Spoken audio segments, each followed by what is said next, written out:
Treehouse Book Number 9, Dragon of the Red Dell, by Mary Pope Osmore. Chapter 9, Flowers of Edo. We did it, Sam. We made our own magic. Yeah, we got the cloud dragon to put out the fire. Krista, he felt dazed. Do you think we're near Basher's house?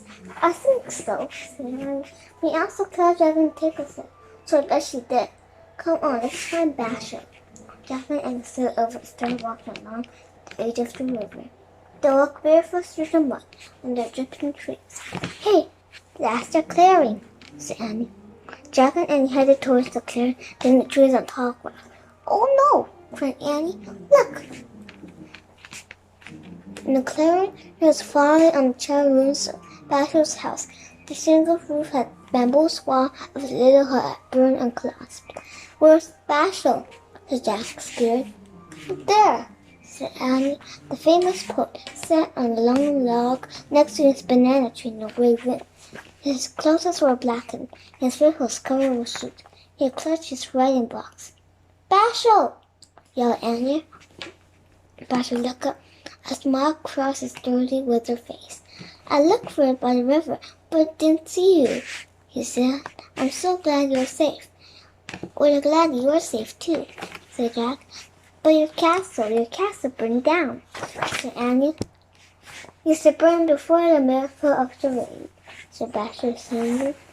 Jack and Annie sat on the log next to him. There was a smoky drizzle that was there at the rubble. Teresa had dripped with rain. A pigeon cooed. For a long moment no one spoke, and then Annie broke the silence. I'm glad you still have your banana tree, she said. I like the sound of the rain falling on the leaves. Basher looked up but didn't say anything. Yeah, and I like the sound of the river, said Jack. It's now louder since the rain came. Basher tipped his head as if he was listening to the rain on the leaves. The banana plant was steady, pushing south of the river. His face softened. Yes, I like those things too, he said.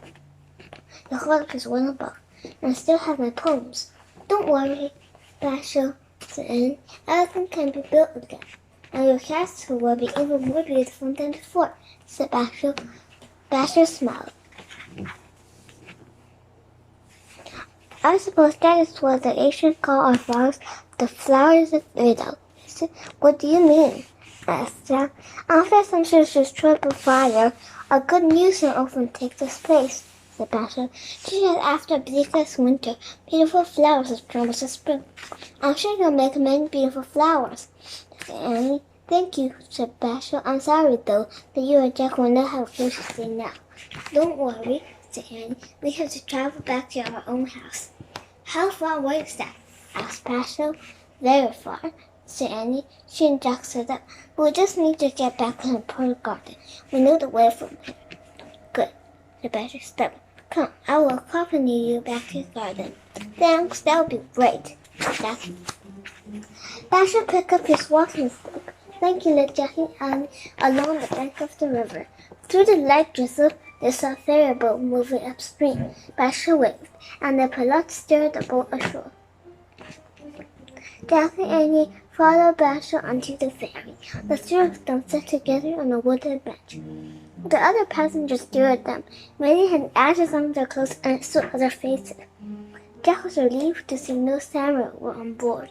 Greeting Master Basher, they said. The other passengers nodded respectfully to Basher. They smiled as if the feeling of great pull gave them hope.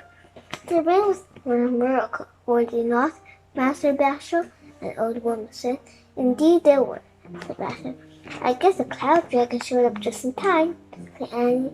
Annie, whispered Jack. Basher smiled at her. I'm afraid no one believes in the cloud dragon anymore, Annie, he said. But it's lovely to pretend, is it not? Yes, it is lovely, said Annie. The rain stopped as the ferryboat traveled on up the river. Mist rose from the water, and birds began to sing. When they passed tea houses, Jack and saw firefighters cleaning up after the fire. Sleepy on broken toes, scrubbing the walkways. Waiters were bringing them tea. The sun was shining by the time they passed the puppet stage and sheer lumber yard. Wisps of Smoke still rose from the black piles of burned logs. The ferry boat floated through the bright morning and glided under the great bridge and past the crowded fish market. Fishermen were holding their catch from the night before. By the time they moved past the summer castle and came near the moat of the imperial garden, the sun had completely dried out of Jack and Annie's kimonos. The boat pulled up to the landing. Basher helped Jack and Annie on his dock, waved goodbye to the boat passengers. Jack and Annie and Basher walked over the stone bridge that crossed the moat. They walked through the massive gate in the high wall. Then they followed the paths of the imperial garden around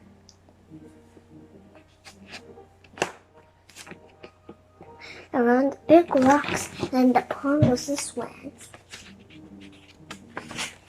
Jack kept an eye out for horses and samurai walls, but the garden was peaceful as when they had first landed. It was filled with birdsong. The willows swayed. Water from waterfall tumbled into a green pool. Jack caught sight of the sun shining on the treehouse hot in the cherry tree. Jack stopped walking. "You know our way from here," he said to Basher. "Are you certain?" asked Basher. He did not seem to notice the treehouse in the cherry tree. "We're sure," said Annie. "Once we start on our way, the trip will be easy." Basher nodded. "You remind me of the famous saying of the samurai Musashi," he said. "A journey over southern Mars begins with one step." "I've heard that saying before," said Jack. "Words can outlive the creatures," said Basher. "You'll never be so lucky to have mine outlive me." "Don't be so sure of that," said Annie. Basher gave the miserable smile. "I hope we will return to Edo someday," he said. "Look for me when I come back.